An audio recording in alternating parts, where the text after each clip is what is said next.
Hace más de 30 años, Cali era considerada la ciudad más cívica del país. ¿Qué pasó con ese título? ¿Dónde quedaron las calles totalmente limpias y las personas cruzando por las cebras o por los puentes? En la siguiente crónica hablaremos sobre ese civismo que se ha perdido en la sucursal del cielo. Comenzamos.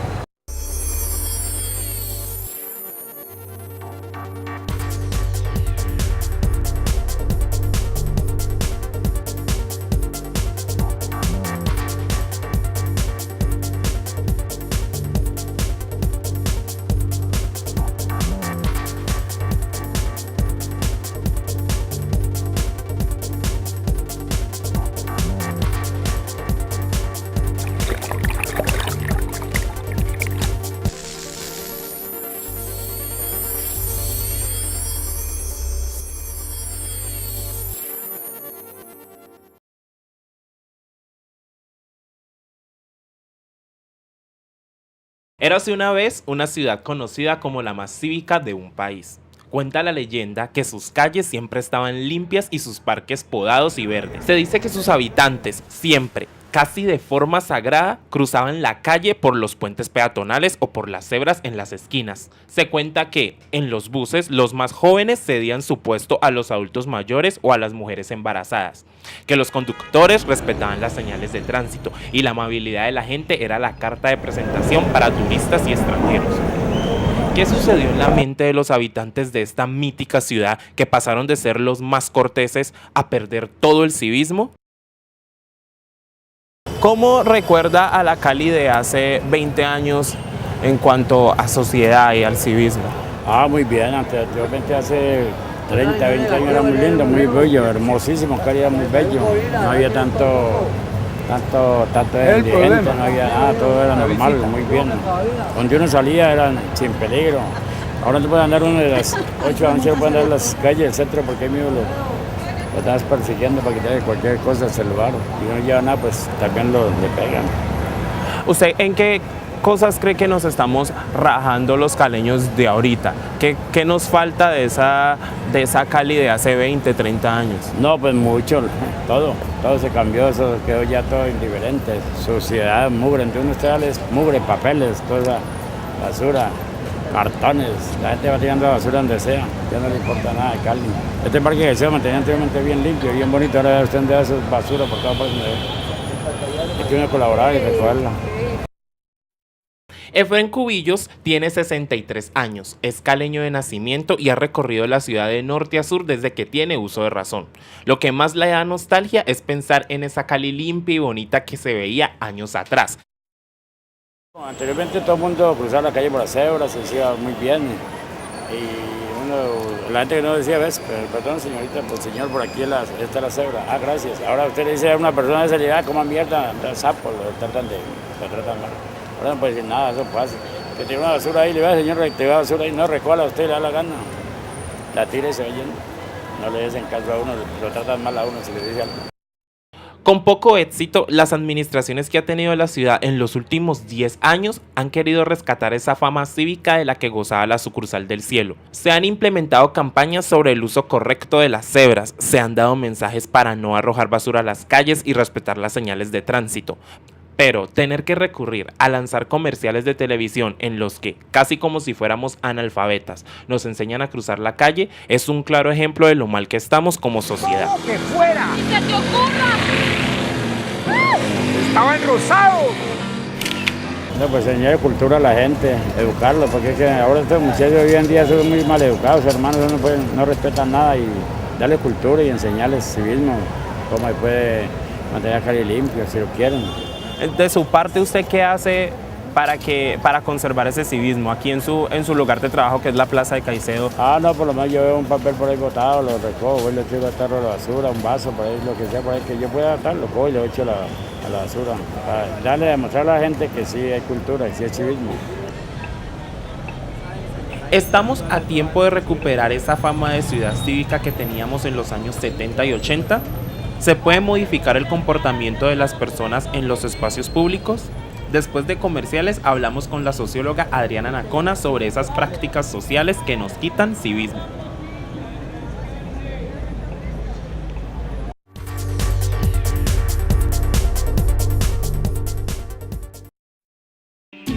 para lograr la universidad que todos queremos, transformación y buen gobierno.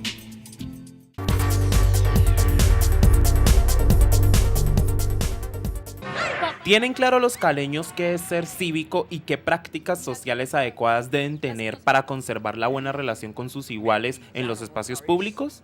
Del tema hablamos con la socióloga Adriana Anacona. ¿Por qué las personas pierden el civismo? ¿Por qué dejan de comportarse bien en la calle? Pues primero habría que empezar a cuestionar qué es lo que finalmente la gente entiende por civismo y qué entiende por ciudadanía. Sí. Porque es que generalmente se tiende a confundir, ¿no? Cuando tú le preguntas a cualquier persona en un contexto, digamos que no sea tan permeado por lo académico, tú le preguntas, bueno, ¿y qué significa para ti ser ciudadano? Realmente te lo refieren con prácticas cívicas, como por ejemplo, asociado a valores y comportamientos como no tirar la basura, respetar la cola, respetar el mayor o la mujer embarazada en algunos contextos, ¿sí? Y desconocen el concepto de ciudadanía porque está más asociado pues al mundo de sentirse integrante de, comprometido con, ¿cierto? Haciendo parte de. Entonces uno podría decir, lo primero es que se confunde qué es ciudadanía y qué es... no tienen claro qué es civismo. Qué es ser cívico. Qué es una cosa y qué es lo otro. Y lo segundo, que creo que hay más explicaciones, es poder definitivamente entender cuál es el sentido de relación que se tiene con la ciudad y con lo público, porque el civismo puede estar asociado a la ciudad y a lo público y a su mundo privado, o sea, tiene que estar asociado a los dos ámbitos, al mundo personal, subjetivo de los individuos, ¿cierto? Donde está, digamos, todo lo que las personas han incorporado, introyectado de respecto a su forma de actuar y de respetar los escenarios colectivos, con cómo se apropian con esos escenarios colectivos. Entonces uno podría decir que sin duda la gente sencillamente va desaprendiendo unas prácticas que vienen desde su escenario familiar o su escenario comunitario como la escuela, O sea que puede o ser... su escenario como, mira, nada más aquí un ejemplo, ¿cierto? En términos de lo cívico, ¿no? Que está asociado como al comportamiento adecuado de respeto al otro. Entonces se deja la basura, se habla en un tono de voz demasiado brusco, demasiado alto, se violentan escenarios de práctica como una fila, o por ejemplo hay un desconocimiento que se debe respetar al otro, no solamente por la edad, no solamente por el género, no solamente por su condición física, ¿no? Discapacitado y eso, sino que además debe serlo en general. Entonces uno diría, un comportamiento cívico tendría que ser aquel ciudadano o ciudadana que efectivamente respetara tanto el escenario de su ambiente cotidiano, de la casa, como el escenario de la calle. O sea que se podría decir que las personas se comportan tal y como se los enseñaron en su casa, o es una réplica de cómo se comportan en su casa en la calle. Es que uno no puede ser, ni tan lineal, ni reducir solamente que es porque así como me comporto en la casa, de igual forma me voy a comportar en la calle. O presumir que yo tengo dos formas de comportamiento, sencillamente hay como unos hábitos, o sea, el civismo está asociado también a la costumbre, al modo de relacionarse con el otro como una costumbre, ¿no? Entonces, relacionarse con el otro no solamente cuando hablamos los dos, sino también compartir un mismo escenario público, un escenario como este. ¿Sí? Vamos por la calle, entonces yo voy comiendo algo y sencillamente como no reconozco que el otro también requiere un respeto, boto la basura, le violento, montándomele encima o desconociéndole que él estaba allí primero, ¿sí? Entonces digamos que hay como esos elementos de desconocer al otro. Y cuando tú dices que si así como me comporto en la casa, me comporto en la calle, nuevamente problematizo. O sea, uno no puede ser tan determinista en decir, no, es que la persona se comporta de esta manera en un lado, entonces es sinónimo de que en el otro lado se comporta de tal manera, ¿no? Porque cada escenario impone unas reglas, es decir, todos los escenarios, tanto colectivos y públicos como los escenarios familiares, tienen unas reglas de existir allí. Entonces, para los sujetos, somos nosotros los sujetos sociales, esas reglas entran en juego. Entonces va a depender del mundo familiar en el que se mueva, ¿no? Entonces, si se tiene establecido que, por ejemplo, hay hogares, ¿no?, que tienen roles, dentro de sus roles hay responsabilidades. O sea, todos los hogares tienen roles, me refiero a las responsabilidades. Sí. Entonces hay una responsabilidad dentro del hogar o dentro de la casa, escenario físico de la casa. Entonces se empiezan a respetar y entonces se empieza a proveer y se empieza a introyectar que eso se tiene que hacer. Pero muy posiblemente ese individuo que asume esa responsabilidad de acuerdo al rol que le asumió en su hogar, que se comporta adecuadamente en su hogar, de pronto al llegar al escenario colectivo, público, como un parque, como aquí en el escenario de la calle, o como en la universidad, o como en la iglesia, o como en la cuadra del barrio, ¿cierto? Puede ver que en ese escenario las reglas cambian, es decir, que nadie respeta la cola, que todo el mundo se violenta permanentemente, que sencillamente hay cualquier cantidad de basura. Entonces puede asumir la regla que traía o puede decir sencillamente acojo la regla que hay acá. Sección Panorama, con el patrocinio de Crecer en Familia. Pon tu fuerza en la unión familiar.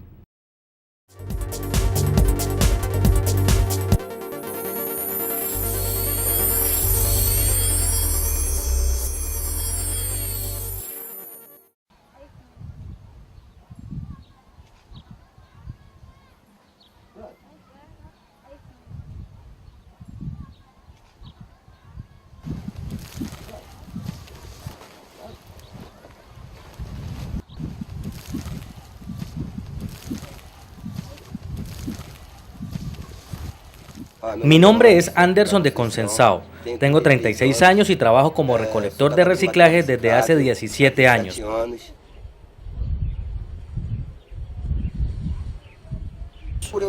Fui criado por una madre soltera.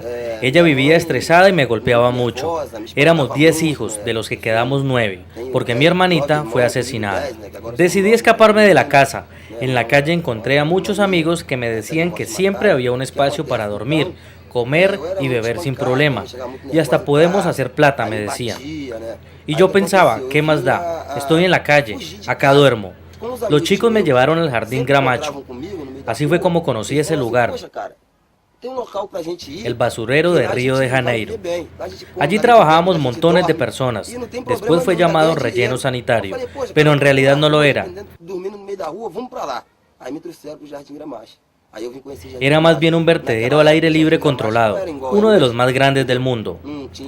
Los gases lixiviados salían de la tierra y provocaban incendios permanentes. Entonces yo empecé a pensar que era peligroso para mí ir allá. Yo ni siquiera usaba guantes. Hoy ya tomo precauciones.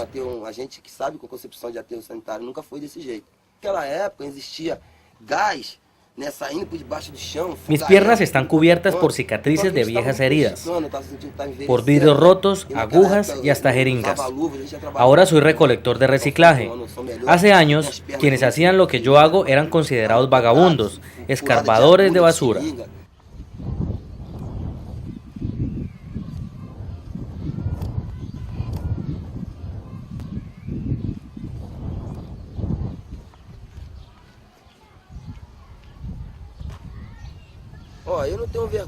Hoy, gracias a Dios, ha cambiado la visión de la sociedad y se nos reconoce como recolectores de materiales reciclables.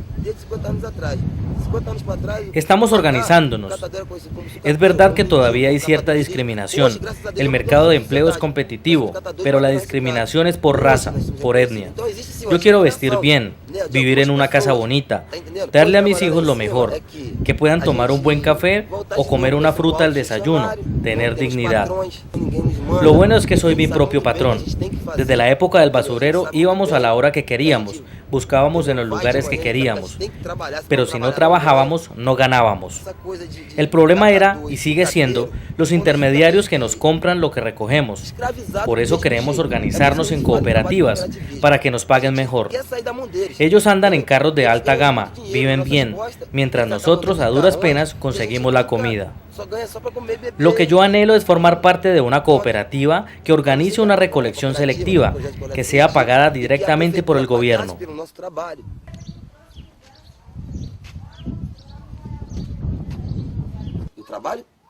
Yo trabajo con la basura, vivo de la basura, no vivo en la basura, soy un reciclador.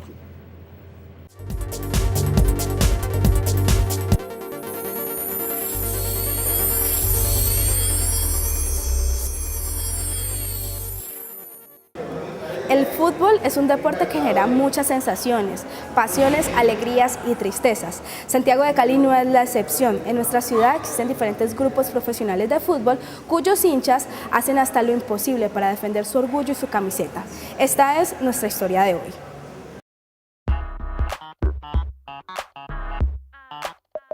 El fútbol es el deporte más representativo de Colombia, gracias a la pasión que desemboca en miles de personas que siguen día a día a los equipos. Los jóvenes son el centro de atención en este deporte, ya sea como futbolistas o como hinchas. Jorman es uno de ellos. Hace ya un tiempo está privado de su libertad en el Centro de Formación Juvenil Buen Pastor. Él ahora se da cuenta que no vale la pena llegar a ciertos extremos siendo barrista.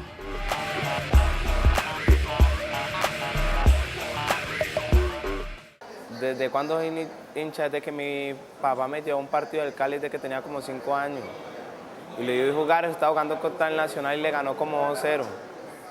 Desde ahí me apasioné mucho con el Cali. Y de ahí para allá me empecé a ir al estadio yo con mi hermano, con mi papá. Cada vez me fui metiendo más en como el visaje de los hinchas. Y yo no, pues vamos a alentarlo hasta la tumba porque este es el equipo que yo quiero y este es el equipo que se pueda tener. Y yo como que me enamoré de mi equipo y yo no, pues el Cali es el mejor y yo siempre voy a estar con él porque con él fue que yo me empecé como a verlo jugar y por él fue que también me apasioné en el fútbol, viendo jugando a más de un jugador, saliendo en Cali, pues también cuando llegamos a la final la emoción era grandísima porque nos dice, no, mi equipo llegó a la final, un poco, hace rato no llegamos ahí y eso es la emoción más grande que puede haber.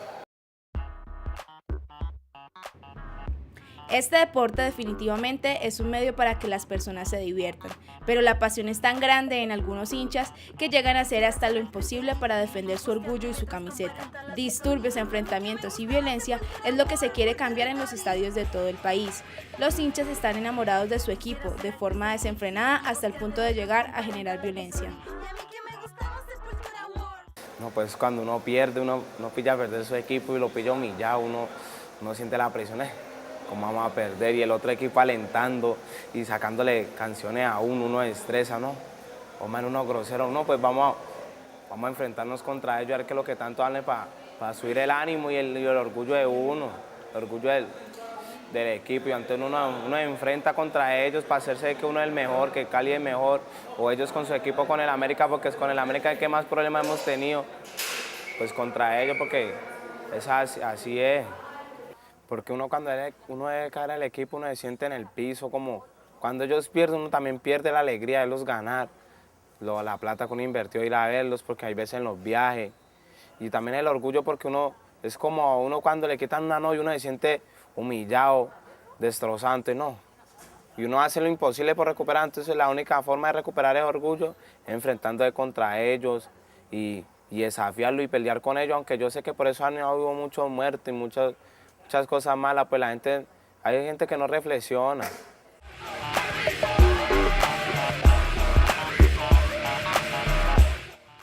Estas disputas entre bandas de diferentes equipos son permanentes antes y después de algún partido. Muchos de los jóvenes involucrados en estas situaciones incómodas de violencia son menores de edad que desconocen casi siempre el origen de este problema. Jóvenes desde los 10 años que llegan hasta el extremo de ser recluidos y llenar los centros transitorios o en este caso los centros de formación juveniles del país. A Jorman le toca convivir con otros jóvenes de diferentes barras dentro del Buen Pastor. Ya cuando pasa todo, ya uno se calma, uno empieza a reflexionar. Yo por qué hice esto, pero hay gente y la gente de la barra mío, no, pues no piense en eso, quedó mal en los bancos, ya nosotros tampoco habrán pensado en usted, ni en uno, pues no piense en eso. Y yo no, pues yo siempre pensaba, no, pues, no, de todas maneras esa gente tampoco se lo merecía, uno no tiene la culpa que el equipo de uno pierda.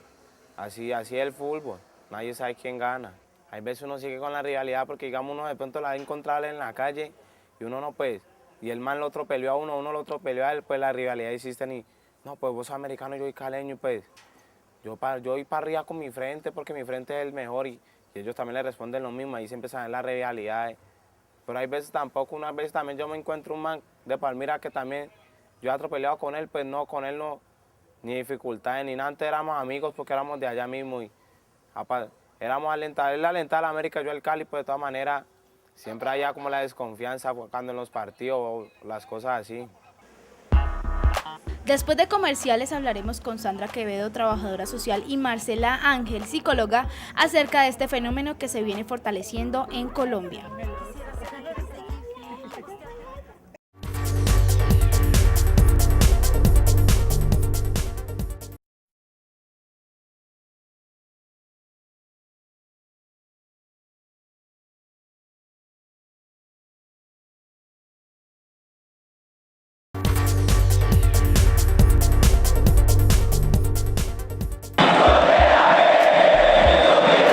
El ojo por ojo es predominante en estos jóvenes barristas del país, pero algunos de ellos aprenden a cambiar su forma de pensar gracias a las ayudas que encuentran mientras están recluidos. La trabajadora social Sandra Quevedo de la Fundación Crecer en Familia, encargada del Buen Pastor, nos explica cómo se realizan diferentes trabajos con el deporte para ayudar a resocializar a aquellos adolescentes infractores involucrados en venganza. Desde aquí le estamos dando un enfoque humanista, tratando de que el joven reconozca sus potencialidades, ¿sí?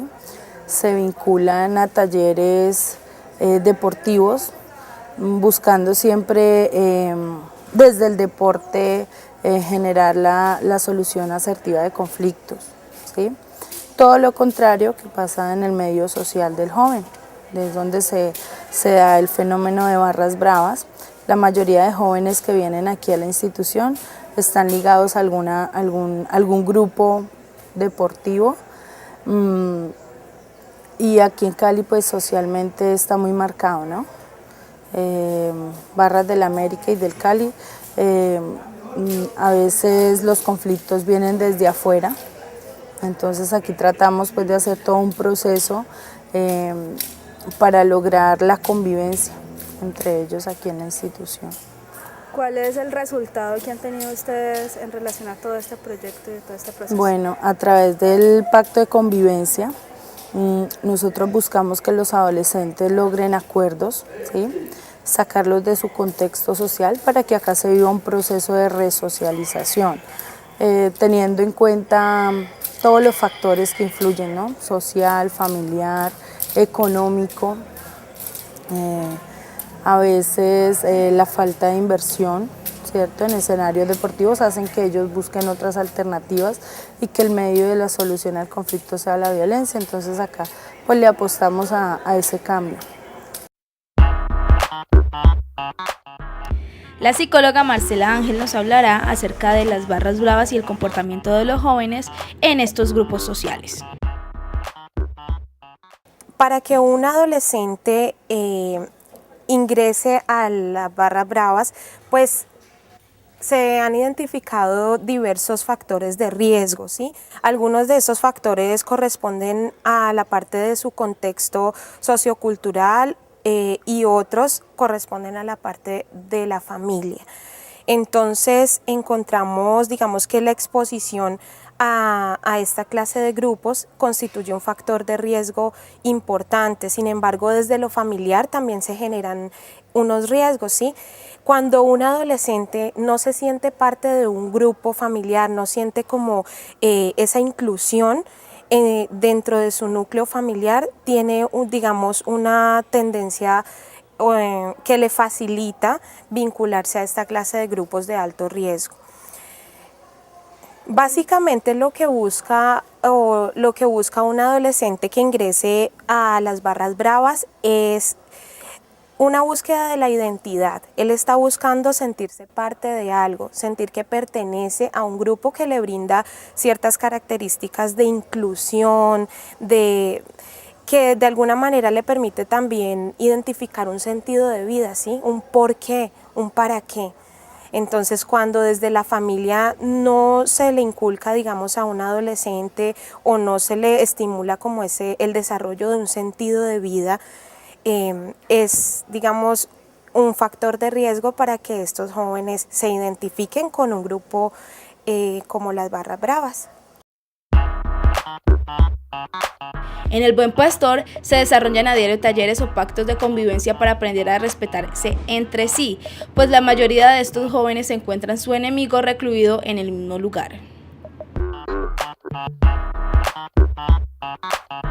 Nosotros le apostamos a algo que es el marco pedagógico, ¿sí?, del Instituto Colombiano de Bienestar Familiar, que habla de todo un proceso: acogida, afianzamiento, encauzamiento y robustecimiento, que es cuando el adolescente ya sale. Sin embargo, es relativo, ¿no? Tenemos jóvenes que lo logran, otros no, que reinciden, otros no. Y frente al barrismo, pues todo un proceso de sensibilización, ¿sí?, para lograr una cultura diferente, más hacia lo deportivo que hacia lo competitivo. El estar aquí en el Buen Pastor a un adolescente que pertenezca a barras bravas o que haya participado en barras bravas le permite comprender o conocer otras maneras de relacionarse, que no se encuentren, digamos, limitadas a las maneras agresivas o sí, a buscar en la agresión o a validar el rencor, las dinámicas de solucionar los conflictos con agresión porque el otro piensa diferente. Entonces aquí en el Buen Pastor se trabaja con ellos el fortalecimiento del juicio moral, del esquema de valores de un joven, y eso le permite, digamos, adquirir herramientas para ser más tolerante frente al que piensa distinto, ¿sí? Comprender que porque el otro se identifique con otra subcultura o con otro grupo social, pues no significa que necesariamente tenga que haber una confrontación, ¿sí? Aquí se les permite a los adolescentes visualizar la diferencia, introyectar ese derecho por la diferencia. Al menos en eso es lo que dedicamos nuestro esfuerzo diariamente. La resocialización se hace para que todos los jóvenes aprovechen el cambio y aprendan a convivir en paz, cambiando sus hábitos y contribuyendo a un futuro mejor. Pero desafortunadamente todos los jóvenes que salen de este lugar no lo logran y vuelven a incidir en la violencia. Si quieren ver los programas anteriores, los invito a que nos sigan a través del canal de YouTube como Cepa FCP, o también en las redes sociales, en Facebook como Cali Hoy Crónicas y en Twitter como @CaliHoy1. Cali Hoy Crónicas, periodismo con sentido social.